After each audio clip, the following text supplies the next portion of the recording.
Doctor, हल्ली आपण खूप ऐकत असतो ना, की मला डिप्रेशन आलंय. पण डिप्रेशन येतं म्हणजे नेमकं काय होतं? डिप्रेशन म्हणजे औदासिन्य, नैराश्य, हं.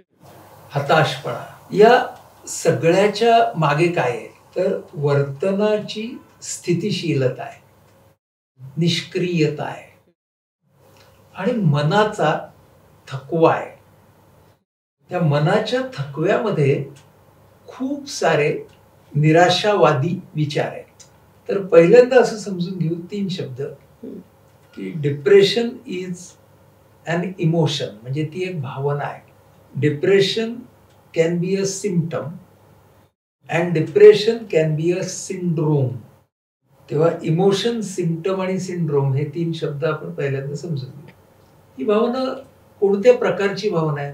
तर अत्यंत प्राथमिक, आदिम हं. अशा तऱ्हेच्या ज्या भावना माणसाच्या मेंदूमध्ये आल्या, पर्यायाने मनामध्ये आल्या, त्याच्यामधली एक भावना डिप्रेशन आहे. प्राथमिक किंवा आदिम भावना कशाला म्हणायचं?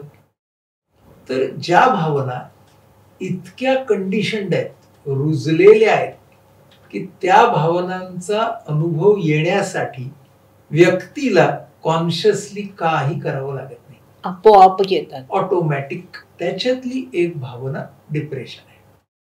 म्हणून निराशपणाची, हरलेपणाची भावना येणं आणि ती जाणं हं. हे नॉर्मल भावना ज्या सगळ्या येतात माणसाला. म्हणजेच काय, की अरे माझी आणि माझ्या मित्राची खास असेल तर मैत्रिणीची सुद्धा जस्ट चुकामुक झाली तर मला हळहळ वाटते. हं. बरोबर. तर ती हळहळ आहे ना, हं. हे त्या डिप्रेशनचंच, औदासिन्याचंच, पण थोडंसं कमी तीव्र, खूपच कमी तीव्र असं स्वरूप आहे. ती हळहळ वाटली मला किंवा मी खूप प्रयत्न केले आणि मला यश नाही मिळालं, तर मला डिसअपॉइंटमेंट येणं, की अरे यार खूप केलं पण आता ना जरा हताश वाटतंय. स्वाभाविक आहे ना ती भावना येणं त्यावेळी. त्यामुळे depression as a emotion is very very appropriate. म्हणजे डिप्रेशनच्या विना आयुष्य वगैरे काही नसणार. त्यामुळे ही भावना म्हणून डिप्रेशन येणार, तो आपल्या जीवनाचा अविभाज्य घटक आहे. जेव्हा त्याची इंटेन्सिटी, तीव्रता वाढली, त्याची पुनरावृत्ती वारंवार व्हायला लागली आणि त्याचा कालावधी इतका वाढत गेला, की माझ्या उत्पादकतेवरती, माझ्या निर्मिती क्षमतेवरती त्याचा परिणाम व्हायला लागला, की त्याला म्हणायचं की आता डिप्रेशन हे लक्षण म्हणजे सिम्प्टम झालंय.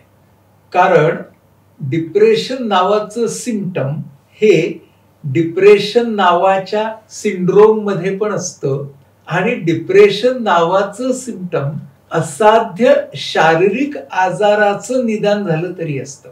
बरोबर. म्हणजे स्टेज 4 चा कॅन्सर झालाय असं कुणाला सांगितलं तर त्याला सिम्प्टम म्हणून, लक्षण म्हणून डिप्रेशन येणार. म्हणजेच लक्षण या पातळीवरती ही डिप्रेशन समजून घ्यायला पाहिजे, की ते दुसऱ्या कशाचं तरी लक्षण आहे. शारीरिक आजार असेल किंवा मानसिक आजार असेल, म्हणजे विचारांचा आजार असला तरी भावना म्हणून डिप्रेशन येऊ शकेल. आणि तिसरा मुद्दा, की ज्याला आपण म्हणतो सिंड्रोम, म्हणजे डिप्रेशन हाच आजार आहे. म्हणजेच ते नैराश्य इतकं तीव्र आहे, ते इतकं टिकून आहे, ते इतकं चिवट आहे, की आता माझ्या दैनंदिन जीवनावरती त्याचा खूप मोठा नकारात्मक असा परिणाम होतोय. माझी विकासाची गती तर खाली गेली आहेच, पण दैनंदिन जीवन जगणं ही कष्टप्रद होत आहे. म्हणजे अडचणी येऊन जीवन कष्टप्रद होणं आणि अडचणी नाही आहेत तरीही जीवन कष्टप्रद होणं, ह्याच्यावरती डिप्रेशन नावाच्या आजाराची पहिली विभागणी केली गेली. म्हणून त्यावेळेला सायकेट्रीमध्ये शब्द काय वापरले गेले? एंडोजीनस आणि रिॲक्टिव्ह. एंडोजिनस याचा अर्थ काय की बाहेरच्या परिस्थितीचा कमीत कमी सहभाग आहे, पण मेंदू मधल्या जीवरसायनांचा असमतोल हेच महत्वाचे कारण आहे. त्याला म्हणायचं एंडोजिनस. जास्त अंतर्गत घटक आहेत.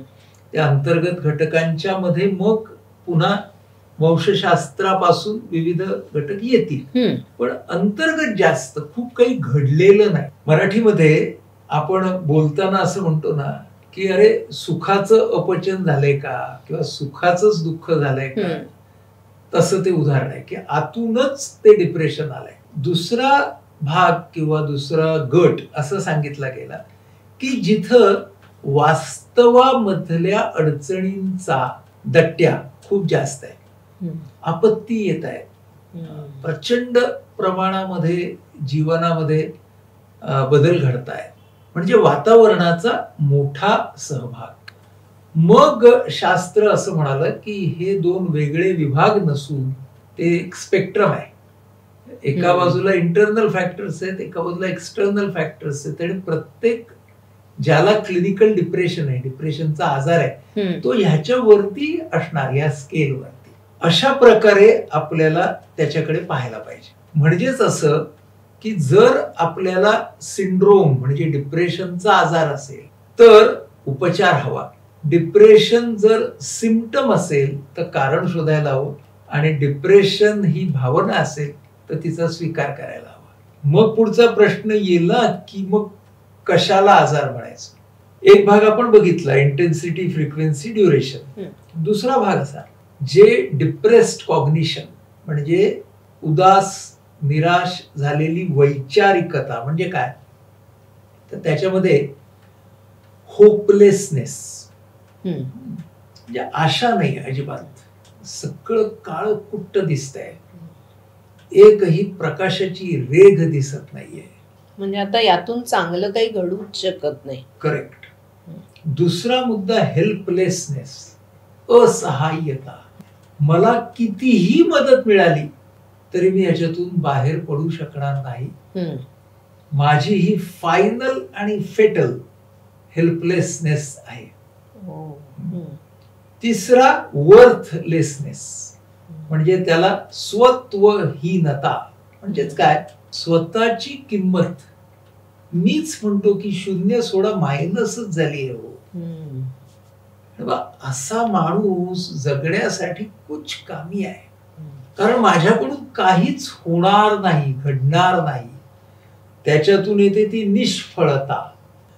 अशा प्रकारचं आयुष्य जगणं म्हणजे वर्तनाच्या पातळीवरची निष्क्रियता, आणि ह्याचा पॅटर्न बनला तर त्यामुळे जगण्यालाच येणारी अर्थहीनता. काय असतं, व्यक्तीला हे सगळं जाणवत असतं, पण व्यक्तीला हा फरक कळत नसतो विचारांमधला की अरे हा हेल्पलेसनेस आहे, हा होपलेसनेस आहे. आता हे कळणं का महत्वाचं आहे, कारण डिप्रेशन समजून घेणं ही डिप्रेशनशी सामना करण्याची पहिली पायरी आहे.